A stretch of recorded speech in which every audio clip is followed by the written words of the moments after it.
Mataji, thank you for joining. Hare Krishna Mataji, how have you been? Yeah, I've been fine. How about you? I also have been fine. I couldn't attend few classes earlier last week. You missed out some classes last week. Yeah, Yeah. I was actually traveling and there was no internet connection. Okay. But I did watch the video. Did you watch the video? All right, all right. Yes. So much, Mataji. So I thought this 2-3 minutes left, so I'll just sing one kirtan. This is by Bhakti Vinod Thakur has written this song, Bolo Hari Bolo. Bol Hari Bol, we sing it like that. It's taken from the book Geetavali, and Bhakti Vinod Thakur says that please chant the names of Shri Krishna. Human birth is very rare, and hence one should take the opportunity to chant the Hare Krishna mantra. Just a minute, actually, I need to change the name of the meeting. Aishwarya Mataji told me that, as soon as I share the meeting, I need to change the name. So I'll just change it quickly.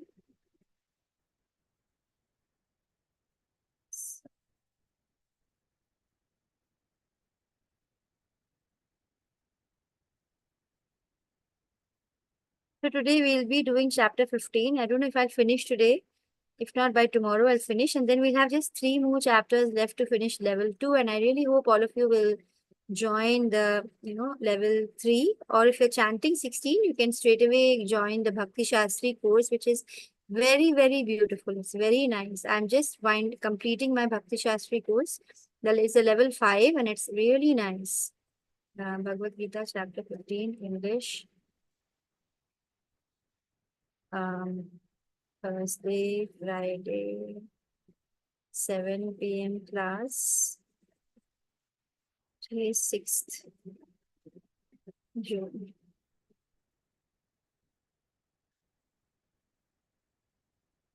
So chapter 15 is Purushottam Yoga, which we'll be doing today. And Purushottam Yoga is like telling us about, basically it's telling us that Krishna is the supreme personality, right? He is the Purushottam. So we are all Jivatmas and we are all actually Prakriti. So that is what we come to know in this chapter mainly, that we are all actually part of Prakriti and Krishna is the Purushottam. And he says, that he's actually the father for all of us. He is the seed giving father for all of us.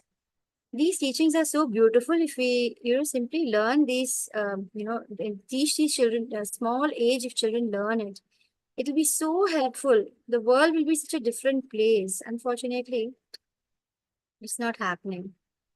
So we'll just all try our best. I'm trying my best, in whatever ways I can in school to bring about the importance of this. But let's see. So let's quickly do this kirtan before we move on to the chapter. During day or night, you should chant, he says. He also says that please leave association of non-devotees because associating with them will cause hindrance in your spiritual progress. So all these things are actually very difficult to do practically. Unless you are really, into bhakti already, then it becomes very simple. But for us who are beginners, it's a very tough challenge. So let's try singing this. Bol Hari Bol, Bol Hari Bol, Bol Hari Bol, Bol Hari Bol, Bol Hari Bol, Bol Hari Bol. Mane Ranande Bhai Bol Hari Bol, Bol Hari Bol, Bol Hari Bol, Bol Hari Bol. Janame sukhe Bol Hari Bol. Mane Ranande Bhai Bol Hari Bol. Janame sukhe Bol Hari Bol. Bol Hari Bol, Bol Hari Bol, Bol Hari Bol. मानव जन्म पे भव मानव जन्म पे भाई बोल हरि बोल सुखी ठाको दुखी ठाको बोल हरि बोल बोल हरि बोल बोल हरि बोल बोल हरि बोल संपदे विपदे भाई बोल हरि बोल गृह ठाको वन ठाको बोल हरि बोल बोल हरि बोल बोल हरि बोल, बोल हरि बोल। कृष्णेर संसारे ठाके बोल हरि बोल। असत संगे छाड़ी भाई बोल हरि बोल। वैष्णव चरणे पड़ी बोल हरि बोल, बोल हरि बोल, बोल हरि बोल, बोल हरि बोल। गौरा नित्यानंद बोल हरि बोल। गौर गदाधर बोल हरि बोल। गौर अद्वैत बोलो बोल हरि बोल, बोल हरि बोल, बोल हरि बोल, बोल हरि बोल। हरे Krishna. So now we'll share, it's 7 already, so I'm going to start the class. We'll share the chapter 15 and I welcome you all to the Level 2, Chapter 15, 7 p.m. English batch.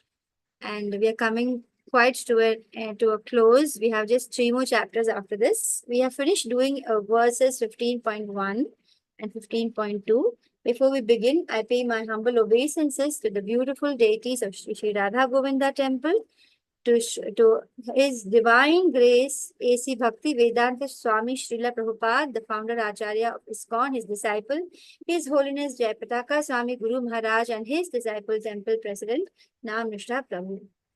नम ओम विष्णु पादाय कृष्ण प्रेष्ठाय भूतले श्रीमते भक्ति वेदांत स्वामिन इति नामने नामसे सारस्वते देवी गौरवाणी प्रचारणे निर्विशेष शून्यवादी पाश्चात्य देश तारिणे ओम अज्ञान तिमिरांधस्य ज्ञानांजन शलाकया चक्षुरुन्मीलितं येन तस्मै श्री गुरवे नमः। श्री चैतन्य मनोभीष्टं स्थापितं येन भूतले स्वयं रूपः कदा मह्यं ददाति स्वपदान्तिकं वन्देऽहं श्रीगुरु श्रीयुतपदकमलं श्रीगुरुं वैष्णवं च श्रीरूपं सागरजातं सहगण रघुनाथान्वितं सजीवं साद्वैतं सावधूतं परिजनसहितं कृष्णचैतन्यदेवं श्रीराधाकृष्णपादन सहगण ललिता श्रीविशाखान्वितं च। हे कृष्णा करुणा सिंधु दीनबंधु जगतपते गोपेशा गोपिका कांता राधा कांता नमोस्तुते। तप्त कांचन गौरांगी राधे वृंदावनेश्वरी वृषभानुसुते देवी प्रणमामि हरिप्रिये। वाञ्छा कल्पतरुभ्यश्च कृपा सिन्धुभ्य एव च पतितानां पावनेभ्यो वैष्णवेभ्यो नमो नमः। जय श्री कृष्ण चैतन्य प्रभु नित्यानंद श्री अद्वैत गदाधर श्रीवासादि गौर भक्त वृंद। हरे कृष्णा कृष्ण कृष्णा हरे हरे, हरे Ram Ram Ram Hare Hare. Hare Krishna, everybody, once more. So, in chapter 14, we have already done the revision last class. So, chapter 15, we are just in the first part last week. It's about becoming detached from the material world. Krishna uses the analogy of the tree, inverted tree. He says that the spiritual world is actually merely a reflection and therefore it is inverted. Like if you see the reflection of a tree in the water, the reflection will be inverted. So similarly, this whole material world is just a mere reflection. It's not even real for that matter when you look at it that way. And the real thing, the real joy that you have is basically in the spiritual world. Suppose there's a mango right on the tree. You look at the reflection and you're so attracted to the reflection in the material world, you go on running after it. How much ever you try to get that mango, you can't get it. Because in the material world, all pleasures and everything that you see around is temporary. So what is real? Only thing that is real, which stands the test of time, which doesn't, get affected by time. So Krishna says, Kalosmi. He says, I am time. And what does he mean? He means I am the destroyer. Time is basically the destroyer. But the only thing which stays even, which doesn't get affected by time, which is the Jivatma and the Paramatma and the spiritual world, these are the only real things which don't get affected by time. So we will see how after describing the inverted tree as the reflection of the real tree, and then Krishna is asking us to cut off this tree and, with the detachment and with practice, I think. So we'll go to that verse. So he gives us two things by which we can use that like weapon, that axe to cut off the tree. So he wants us to remove the tree. And so that is what he will tell us from 15.1 to 15.1 to 15.5. Then we will look at Purushottama Yoga, which is about transmigrations.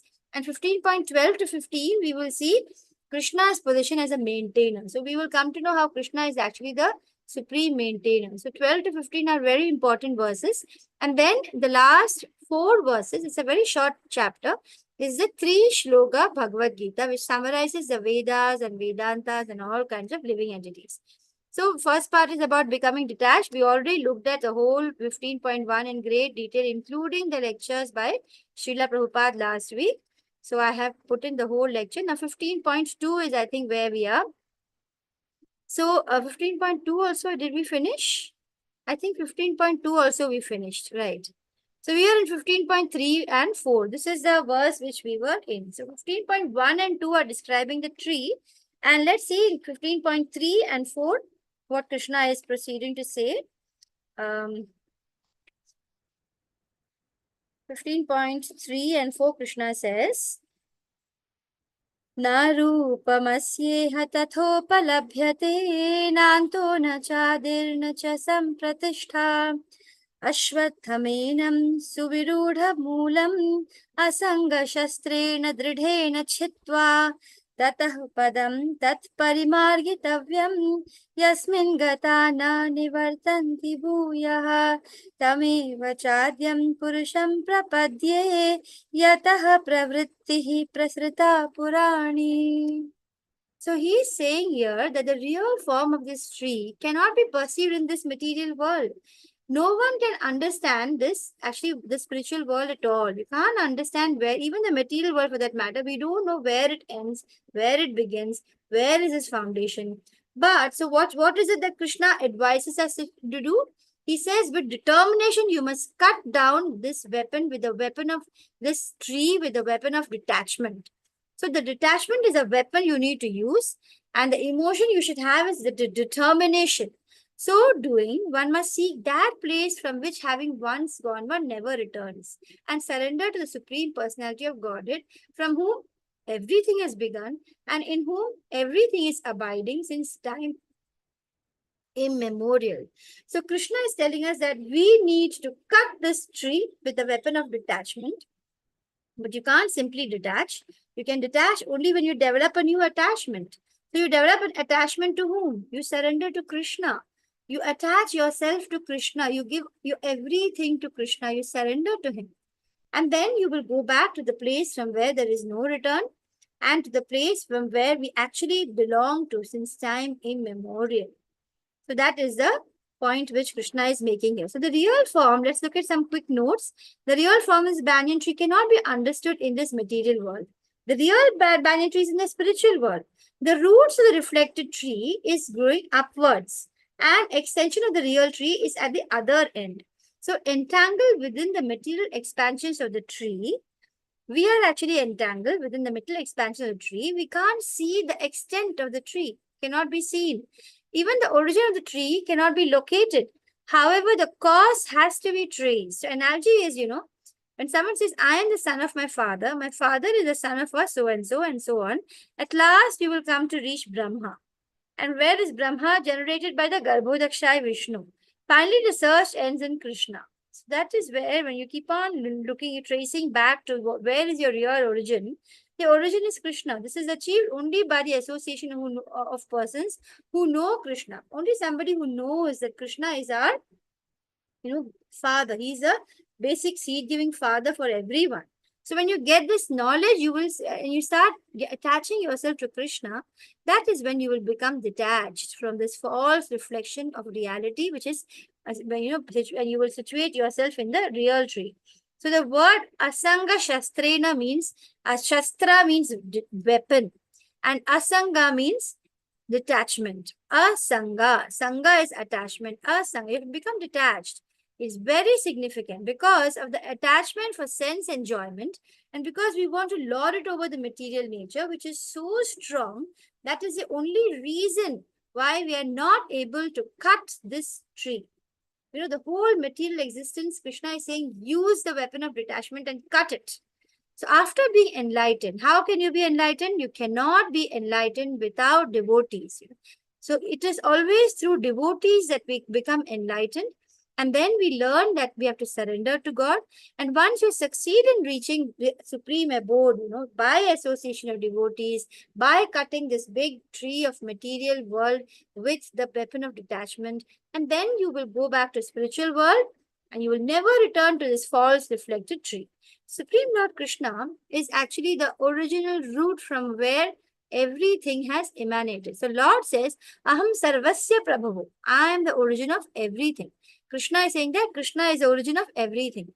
Devotional service has to be done through Navavidha Bhakti, Shravanam, Kirtanam, Vishnu Smaranam, and all those 9 types of Bhakti Ambarish Maharaj does. Therefore, to get out of the entanglement of this strong banyan tree of material life, you have to surrender to Krishna. So what did we see in these 2 verses? We saw that the real form, you cannot see it in this world, and you need to use a weapon of detachment. So the world which we are seeing right now is actually not real. It's not that it's not existent, it is there, but it's actually just a reflection. It's impossible to fully understand the real tree. So what should you do? You should cut down the tree with the determination of acts of detachment, and then you must go beyond the tree and surrender to Krishna, the Supreme Personality of Godhead. So importance of the word asanga is very big here. Why the real form of tree cannot be understood? Because the roots are up and extension is at the other end. And when we are entangled in the middle expansion, you can't see how to find the cause. Father, you go on tracing back, you come to Krishna. So Krishna is the end of that research work. Vedanta is Krishna, right? So Sarvasya Veda Mahavedi, there's a verse, right? So Krishna says, I am the Vedanta. How to search out for the original? By association with people who have the knowledge, who are devotees. If you get this knowledge, what is the benefit? So sometimes you feel, oh my God, after knowing this, now I'm not even able to go back and lead my normal material life, and I'm not even able to achieve professional spiritual life. What do I do?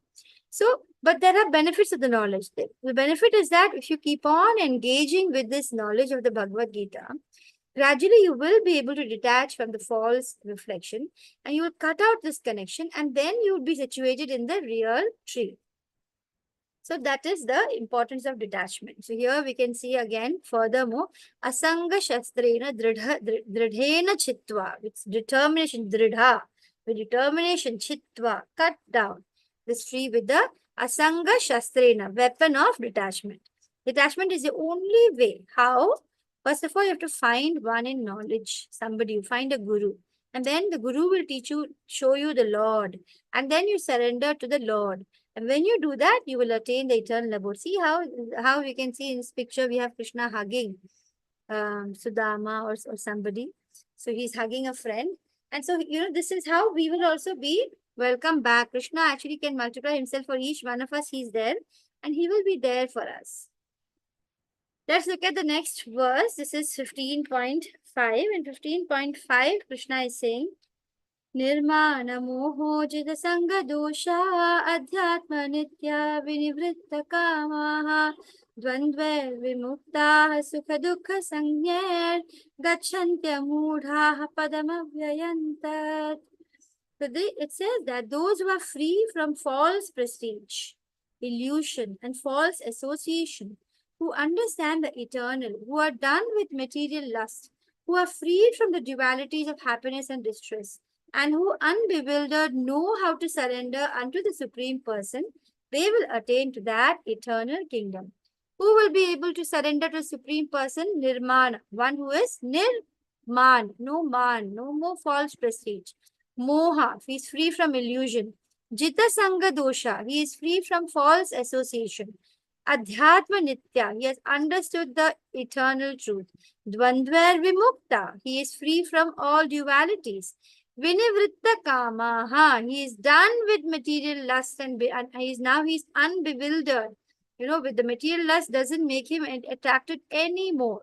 So that was all that we understood in how to surrender to Krishna, how to detach. Krishna has given us step by step in the verses from text 15.1 to 5. We understand that much. So now we are going to look at 6 to 11, which is about Purushottam Yoga, which is under the chapter. We are going to look at transmigration of the soul. So in 15.6, Krishna is saying, Na tadbhasayate suryo na shashanko na pavakaha yadgatva na nivartante tadhama paramam mama. That abode of mine is not illumined by the sun or moon or by electricity. Na tadbhasayate suryo na shashanko na pavaka. And yad gatva, if you go there, in case you go there, na nivartante, you will never come back. That dhama paramam mama, that is my dham, that is my world, in the spiritual world, Krishna's world. Don't we all want to go there? Aren't we fed up of this material world? Isn't it like enough of going round and round in different bodies? Is it not there that strong feeling that I don't want to be in the jail of this body anymore? I want to finish it off. I want not to get this body. I don't want to be trapped in subtle body or material body. I want to serve Krishna, right? And if Krishna chooses to send me anywhere, I'll joyfully go as long as I can just chant his name, right? That is a true bhakti. As long as I can be in his association, devotee association, I don't mind whatever, right? Krishna's will. Now, Krishna will describe briefly characteristics of his supreme abode. Most important is there is no sun. I mean, imagine the whole material world is actually so dark. If you really think about it, this material world is in darkness. It's just because that sun is there, that moon is there. Otherwise, in the night, it's so pitch dark, it's scary. And then we have to turn on the lights and we have to have all the street lights. Otherwise, we are the darkness is so overwhelming. But imagine a spiritual world. The spiritual world is always lit up because Krishna's transcendence is there all over. Krishna's effulgence is there all over the whole spiritual world.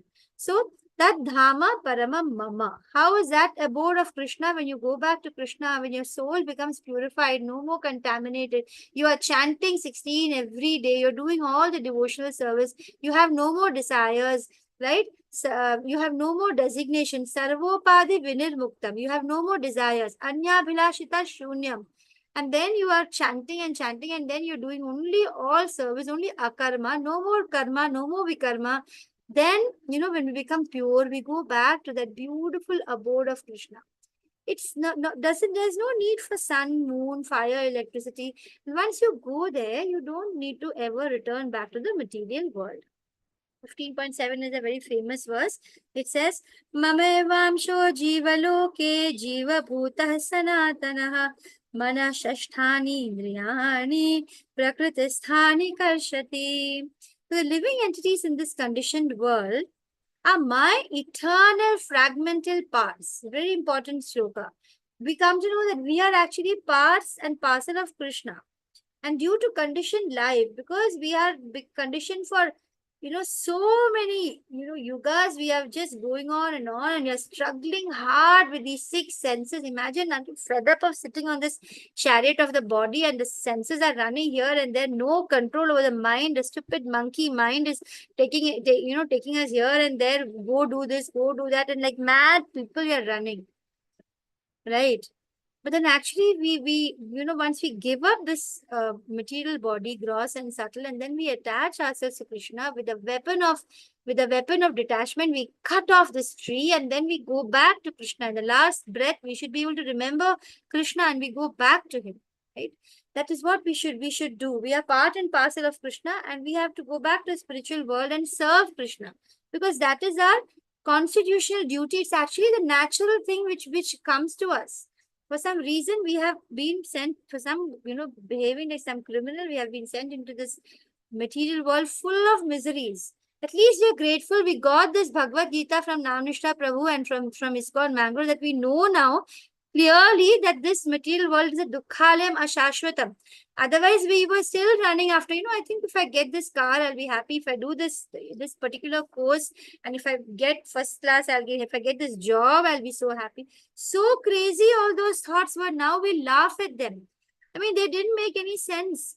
They never can give joy. Joy is when you're in bhakti, when you can think of Krishna. Every time you think of Krishna, there's nothing else you need, right? You know that just thinking of him is enough. But the original position is what is being told to us here. That living entities, we are all eternal, part and parcels of Krishna. And we belong to a spiritual world. this to Supreme Lord. And our current position is that we are struggling hard with our mind and our senses driving us here and there. The moment we sit down and chant itself, our mind is so unstable. When we are doing something, it's so difficult to remember Krishna all the time. Manmana Bhava Madbhakto, Krishna is saying so easily. But for us, it is so difficult because we are so sinful. We are full of desires and full of, karmas left to do and building more and more karma. So once we know what are we supposed to do, we have to work towards it, right? We all have to. We are grateful at least. Sometimes we attend some class or we share these classes and we talk to each other and we think about this. What is our real purpose? Otherwise, again back to work, back running here, doing this, doing that. No end at all to this, misery.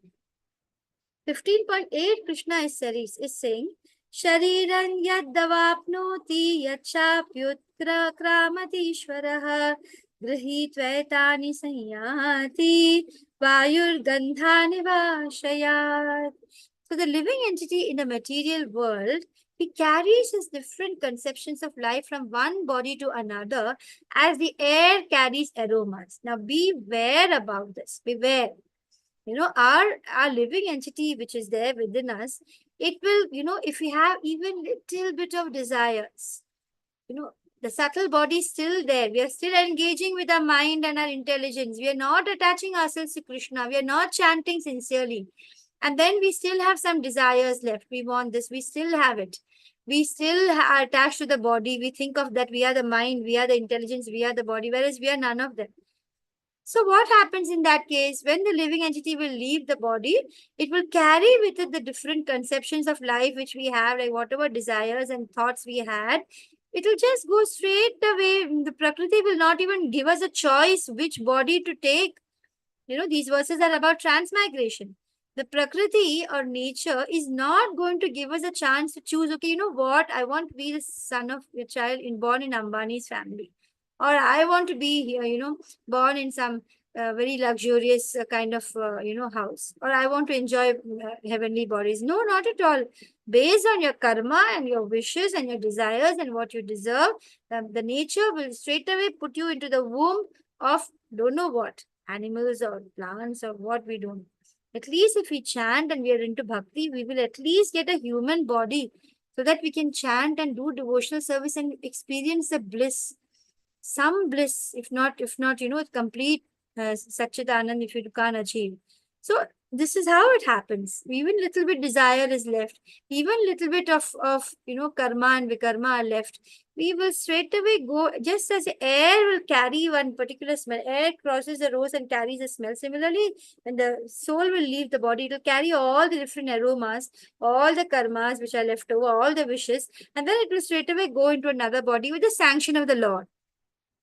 Nothing. We have no choice. Our only choice is now we sit and chant and take the weapon of detachment and cut this tree, this reflection. That's all that we need to do. So the process of transmigration is explained in this verse. The living entity will acquire a material mind and carry different conceptions of this life, and so many other lives also will be attached, and then we will move from one body to another, just as air carries aroma. So this is what this text 8 of Purushottama Yoga, chapter 15 is telling us. And the analogy is, you can see the picture there. The analogy is that that the smell, just as the smell gets passed on, similarly, the body will, soul, when it leaves the body, it will carry, like the smell, it will carry everything along with it straight into the next body. In 15.9, Krishna is saying, Shrotan chakshusparshanam cha rasanam ghranam cha adhishthaya manashayam vishayanupasevate. The living entity thus takes another gross body. Based on what all it wants to experience, it will get that particular type of ear. It wants to hear something very keenly, it will get some animals which has got sharp ears, a tongue, nose, sense of touch, whatever it wanted to enjoy. It will all be grouped above the mind. And then a particular set of sense objects will be there around for it to enjoy. And then, like idiots, you will go on enjoying and making new desires and karma, vikarma, and again be born. Right? The living entity thus takes another gross body, obtains a certain type of ear, eye, sense of touch, tongue, nose, which will enable it to enjoy whatever stupid one is thinking of enjoying instead of going back to Krishna, wants to enjoy. Ukramantam sitam vapi bhunjanam va gunanvitam vimudha pashyanti jnana chakshusha. A foolish person cannot understand how a living entity can quit his body. They can't understand what sort of body he enjoys under the spells of mode of nature. But one whose eyes are trained in knowledge, very important, one has to be trained in knowledge, and just having the knowledge there in the head is not enough. We have to remember that knowledge. We have to see the world through this Jnana Chakshu. This word Jnana Chakshu in Bhagavad Gita is very, very important. You have to look at the whole world. So we are studying this Bhagavad Gita. Close the Bhagavad Gita, forget all the knowledge.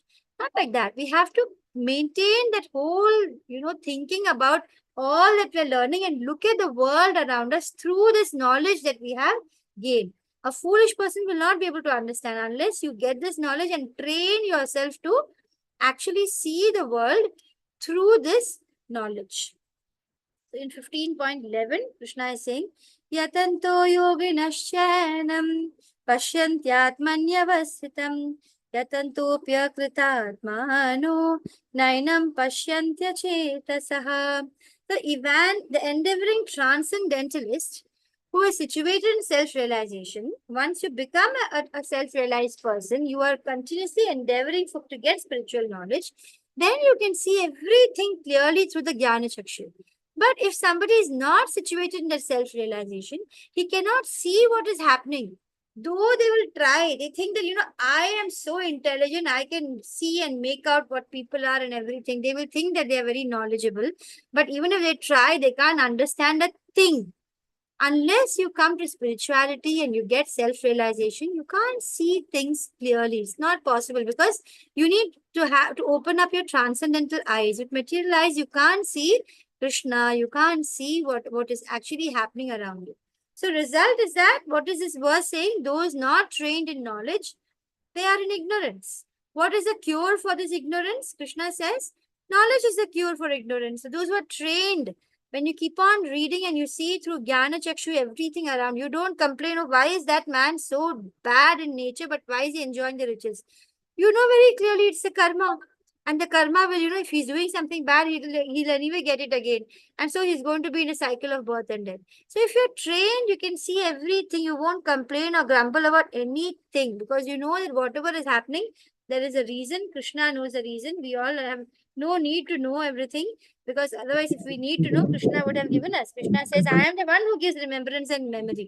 So if we're not supposed to know, we won't know. There's no need for us to try also.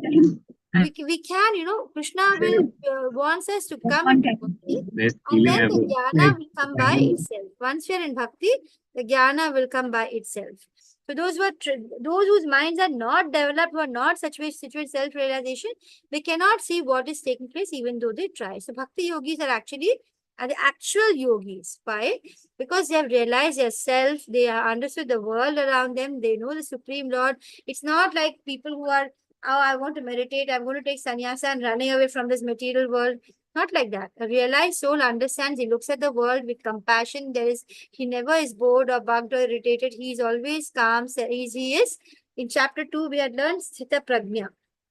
He is in full control, always in equanimity, and he can see everything around him just as they are. So now we move on to the next part of this chapter, which is Purushottama Yoga, Krishna's position as a maintainer. So in 15.12, we will see how Krishna is actually in charge of maintaining everything. Everything is maintained by him only. And we think that we are only doing everything. So 15.12, it says, Yadadityagatam tejo jagadbhasayate yachandramasi yachagno tattejo vidhi mamakam. The splendor of the sun, which dissipates this darkness of this whole world. Krishna says, it's coming from me, Krishna. And the splendor of the moon, the splendor of fire, everything is coming from Krishna only. In 15.13, Krishna says, Gama Vishya cha bhutani dharayam yahamojasa ushnami chaushadhi sarvas somo bhutva rasatmakaha. So he says, I enter into each planet and by my energy, They stay in the orbit. I become the moon and thereby supply the juice of life to all vegetables. So Krishna is the one who enters all the planets. Krishna is the one we think, oh, now we have discovered gravity and so gravity is keeping. So what is gravity? It's Krishna's energy only. Krishna's energy only, all this we are studying and discovering and saying, oh, yeah, I found out something. It's Krishna's energy. Krishna is the one who becomes the moon. Krishna is the one who's supplying the juice of life to all vegetables. So how much, how much we're dependent on this Krishna, we don't even know. Now let's look at 15.4, where Krishna will talk about not only the outer world, the planets and the energy we see around us, but also within our bodies, even inside us. Aham Vaishvanaro Bhutva Praninan Dehamashritah Pranapana Samayuktah Pachamyannan Chaturvidham. I am the fire of digestion in every living body. I am the air of life, outgoing and incoming, by which I am the one who digests the four kinds of foods. Krishna is saying that Krishna is the fire of digestion, Krishna is the air of life, and he is the one who causes the four types of food are digested by him only. Most important verse in this chapter, I feel everything I'm saying important, but this is really, really important. Sarvasya chaham hridi sannivishto mattah smritir jnanam apohanancha vedesha sarverahameva vidyo vedanta krit veda videva chaham. Sarvasya chaham hridi sannivishto. I am the one sitting in everybody's heart. Matta smritar jnanam apohanam. And from me comes, I just said this a while ago, comes both remembrance and knowledge and memory. Everything comes from Krishna only. Krishna is the one who makes us remember or makes us forget. Right? And forgetfulness. And by all the Vedas, Vedasha Sarver, Aham Eva Vedyo. Vedyo means something which is to be known. Vedasha Sarver, among all the Vedas, who is to be known? Aham, Krishna. Krishna is saying, I am to be known. Krishna is to be known. Vedanta Krid. Krid Veda Videva Chaham. Vedanta Krid means creator, writer. Krid means creator or compiler. Is also he only. Chaham, I am. And Veda Vid. What is Veda Vid? Vid means knowledge. Of what? Of the Vedas. Veda Vid also is Krishna only. Eva Chaham. Eva means also. So here we can see Krishna is talking about how he seated in everybody's heart. He is the one who is, the enjoyer of all the senses of everybody's Rishikena, Rishikesha, right? Sevana Bhakti Ruchate. When these senses which are actually under the control of Krishna, we do things only to offer, them to Krishna instead of having a personal attachment or wanting to enjoy, then that is called Bhakti. And Krishna says, I am seated in everyone's heart. From me comes remembrance, forgetfulness. Vedas, by all the Vedas, I am to be known. I am the compiler of Vedas. And finally, Veda Vidam Eva Chaham. And also, I am the knower of the Vedas completely. So, what do we see here? Splendor comes from Krishna. The sun, moon, fire, electricity, everything comes from Krishna. And how Krishna is the supreme maintainer of not only the outer world, the planets and everything is standing and doing their job because of Krishna's energy. And what is the benefit of such a conception of life as given in this word? Let us see that. When we know that Krishna is the maintainer of the whole world, as you can see in this beautiful picture, the Lord holds the whole world. And then the moon also, he is the one who gives vegetables, juices, and all these things comes only from the Lord. He is a maintainer of the inner world also. The four kinds of foodstuffs. What are the four kinds of foodstuffs? Food which can be just straight away swallowed, food which needs to be chewed, food which is simply licked, or food which is sucked. All these four kinds of foodstuffs, which are all, which are all coming from the vegetables and nature. To digest this, Krishna, we can't digest on our own. Okay, now I am a yogi. I am going to digest my own food. Krishna, I don't need you to do any automatic digestion. I will digest. You can't do that. You need Krishna. Krishna's energy is the one who acts as fire and life air and moving out, moving in to converting the food to energy. All this Krishna only does. Right? So this we have seen in 15.15. We saw how we should have a Jnana Chakshu. We should be able to look at everything and everywhere. We should find Krishna. And we have to realize that we have to read the books association. We should Vedavyas. We saw how the Vedas and the end is also, Krishna. So all these things we have understood from this verse 15, which is being spoken to Arjuna by Krishna. Okay. So what is next? Yeah, this is actually a description of the this picturization of the verse. Very grateful to those who made the slide. The slides are so beautifully made. Sarvasya chaham hridi sannivisha. I am seated in the heart of everyone. Matta smritir jnanam apohanam. So that picture is about remembrance, knowledge, and forgetfulness is Krishna only. Krishna is the one who is giving us all that. Vedas to Sarver, all the Vedas, on top of it we have Krishna sitting. Sarver aham eva Vedya. I am the only one you need to know. Don't sit and struggle and slog it out so much trying to understand the Vedas. I am simply, you know that Vasudeva Sarvamiti, you're done. There's nothing more to know. Vedanta Krit Veda Videva Chaham. Krishna is the person who wrote the Vedas, and he is the one who is the final knowledge which is there to be derived in the Vedas. So this was a very important verse. I have taken just a few pages of the lecture on 15.15, which Srila Prabhupada gave in 1976 in the New Mayapur. All right. So it's actually a very long conversation. He is going on conversing in this lecture with so many devotees, but I have picked up certain points instead of putting the whole conversation here. Let's read it. So knowledge given by Paramatma from within the core of the heart is explained by the modern scientists as intuition. So when the Paramatma is actually coming and talking to us and giving us the knowledge, remembrance or whatever, people say, oh, it's actually intuition. They give a new word. They don't even know what is intuition. They don't know where intuition is coming from. It's coming from the Paramatma, which is residing within our, who is residing within our own hearts. Therefore, it is stated matta, from me, smrita jnanam apohanam cha. So clearly Krishna is saying, but still people say Krishna is just some ordinary person, some yogi he became and he gave some teachings. No, he is Krishna is the Lord. Matta smrita jnanam apohanam cha. Small cub, dog, it has not opened its eyes also, but still as soon as it's born, it will search for the nipples of the mother. You must have seen it in kittens and puppies and all that. Nobody has to go and tell them, there's your mother, this is where you get your mother's milk. Nobody has to tell them.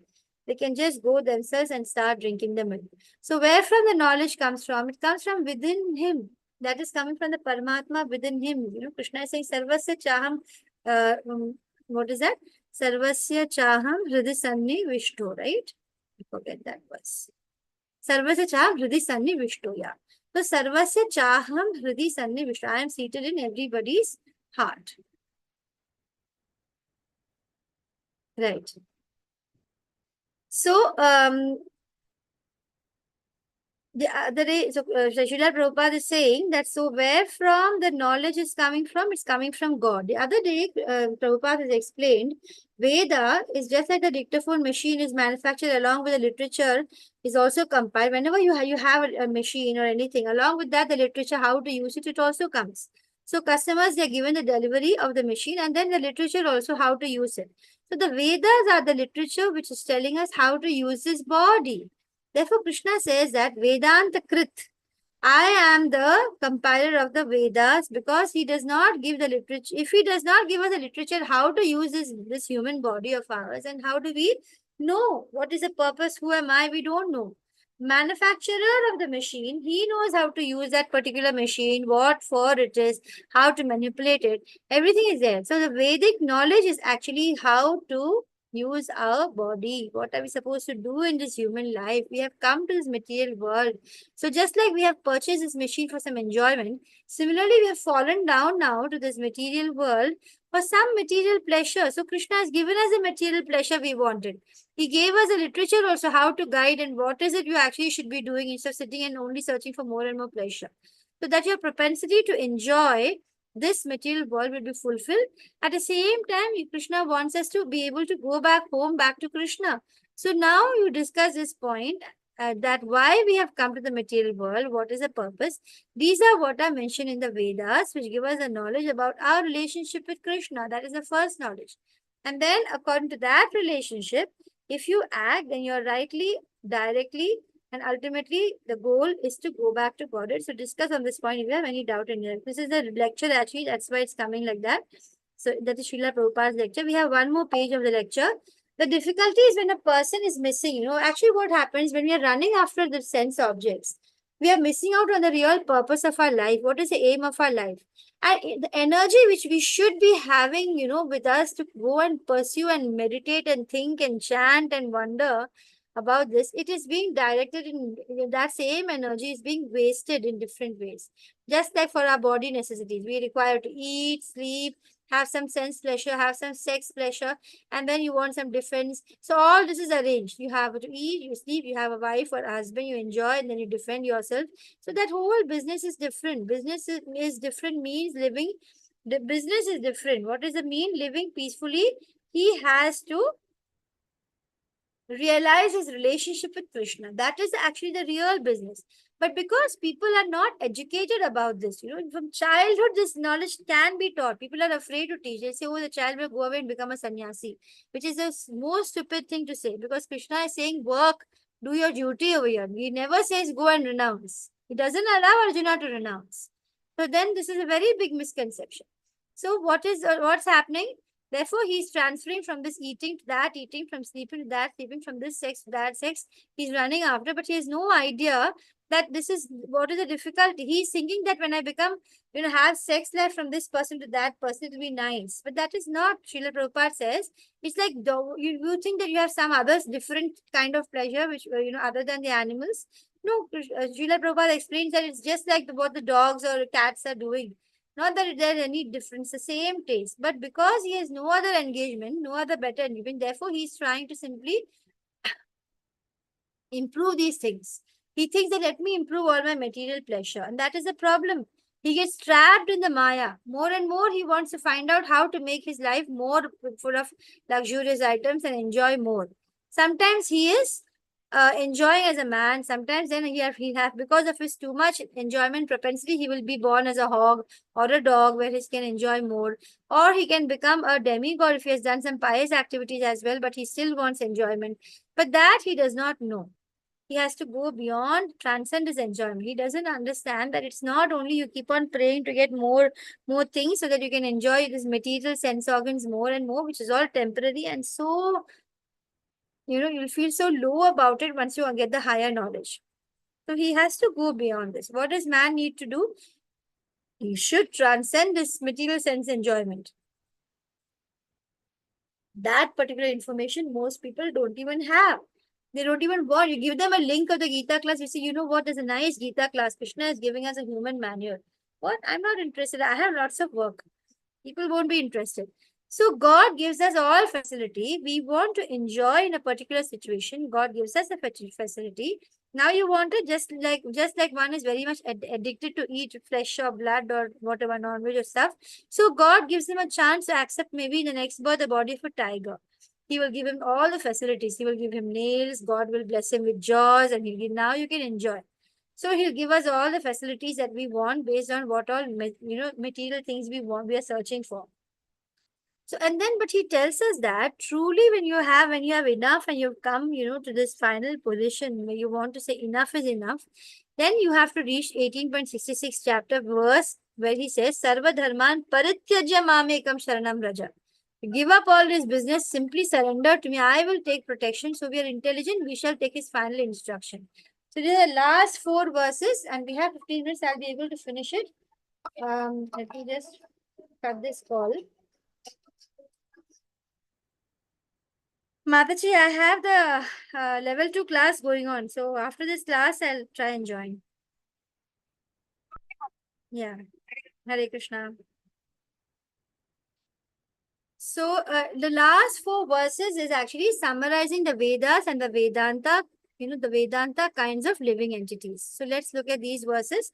In the last 4 verses at 15.16, Krishna is saying, Tvavimau Purushau Loke Ksharaschakshara eva cha Kshara Sarvani Bhutani Kutasthoksara Uchyate.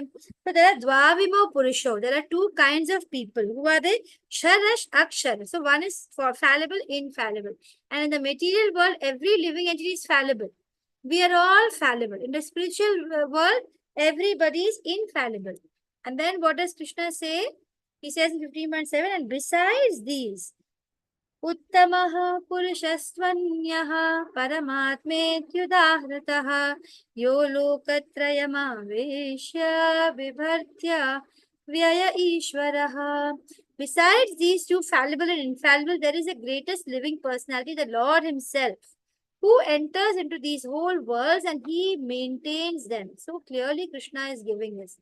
So here you can see how Krishna, after he defeated that Asura, I think so, Aghasura, who was the Asura he defeated, who was a king, he had so many wives, and then they all say, see how beautiful Krishna is, and they all, they want him. They're all actually rishis of many birds. Then during Rama Avatar, they wanted to, we have that conjugal relationship with Krishna, with Rama, but Rama said, I am, single wife, Ekapatni Vradam, because he is a Maryada Purushottam, and he says in Krishna Avatar, I will come in a form where I can, have or marry all of you. I can have conjugal relation with all of you. So they all want to have that rasa of or the highest order, Madhura rasa, they want to enjoy with Krishna, and Krishna will facilitate that.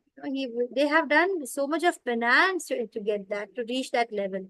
And Krishna actually, he builds a palace for each one of them. And for each one of them, he bears 10 children. And he's there with each one all the time at the same time, right? So he's a Lord, right? There is absolutely nothing that he can't do, and he will fulfill the desires of his devotees. In 15.18, Krishna says, यस्माक्षरमतीतोऽहम् अक्षरादपि चोत्तमः अतोऽस्मि लोके वेदे च प्रथितः पुरुषोत्तमः. So Krishna says, because I am transcendental. We stupid people, many of us think that, oh, he's just another man.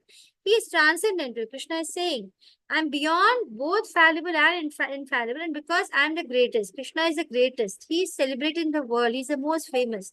And in the Vedas, what we are talking about in the Vedas are that supreme person.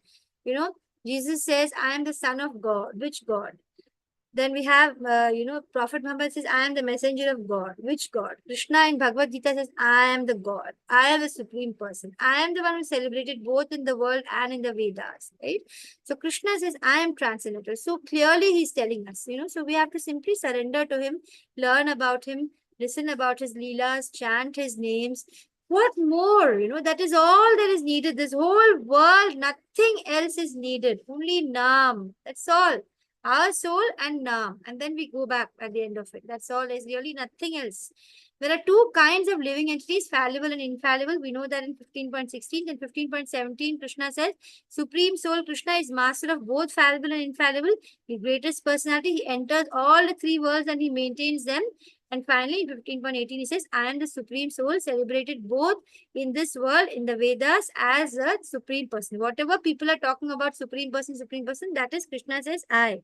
Krishna is the one, right? Now let's look at the last two verses. Here we have a picture how Krishna is actually, we wonder, we have some people who say that Shiva is always meditating, Brahma is always, whom are they meditating upon? They're all meditating upon Vishnu only, the Supreme Lord. Brahma is also sitting, all that, you can see in this picture, all the demigods. Shiva is talking something, very important to Parvati. What is he talking? He's talking the glories of the Lord. So everybody is glorifying the Lord. 15.19 we have यो मामेवमसम्मूढो जानाति पुरुषोत्तमं स सर्वविद् भजति सर्वविद् भजति मां सर्वभावेन Bharat. Whoever knows me, Krishna, as Supreme Personality of Godhead without any doubt. Sometimes still we have a doubt, Somebody will say that, no, actually this form and all are not needed. You can just pray to the big energy. And then sometimes, we get carried away. But if you have without doubt, Krishna, that person, he is a knower of everything. And then you engage, once you have full faith, you will be able to engage all the time. Everything you do, I'm giving this to Krishna, I'm giving this to Krishna. So that is how it will happen. And the last verse is, Iti guhyatamam shastram guhyatamam, most confidential. Ida muktam maya anagha, sinless one. Oh Arjuna, you sinless one. And I have now Ida muktam, I have spoken it out for you. Edad buddha buddhiman syat. Whoever understands this, he will become wise. Buddhiman syat. Krita krityascha bharata. And then whatever you do, kritya, whatever you're doing, it will become perfect. As soon as you surrender everything you do to Krishna, whatever you do, even outer world look like it's a wrong thing, like Hanuman burning the Lanka, or Vibhishna cheating on his brother Ravana and coming to the center Rama. These may look wrong to the people, but then they are doing it in bhakti. Nothing wrong in that. Once you're fully surrendered to Krishna, you're only chanting, you're dedicated, you're doing only akarma. There is nothing wrong which you can do. So knowledge explained in this chapter is the essence of Vedanta and the most confidential substance. What is the result of understanding? You will become wise. Krishna is giving us a phala shruti. He is telling us a result. The moment you do all these things, you understand who is Krishna, you will become wise, and then all your endeavors will become perfect. And what is the qualification to understand Purushottam Yoga? You become sinless. How will you become sinless? By chanting. So we have finished chapter 15 today. Well, 5 minutes before time only. That's really nice. I was hoping I don't have to carry on tomorrow. Chapter 16 actually, has got a lot of important things. I have found lectures for almost every verse in chapter 16. And chapter 17, there are not many lectures. Again, might take more than two. So today is Thursday, tomorrow and the next 2 days. So within 3 days we will finish chapter 16, and 17 and 18 we'll finish it in another 1 or 2 weeks. We'll be done with level 2. So please try and complete all your quizzes. 15.1 to 15.5 says becoming detached. Then we saw today about transmigration. Krishna explained. He says that I am the one maintaining the outer world also, the planets also, your digestion also, everything. Krishna is only the one doing. And then we looked at the Trishloka, which summarizes how Krishna is, the Vedanta, everything is coming from Krishna only.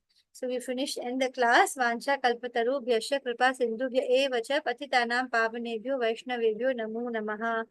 Hare Krishna. Thank you so much for joining me today.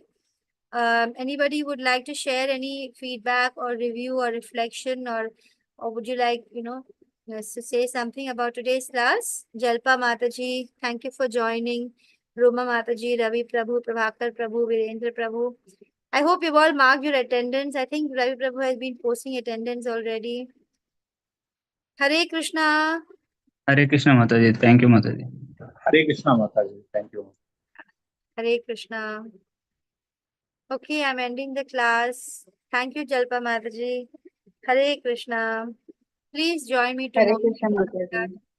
Chapter 16. Yes, Mataji.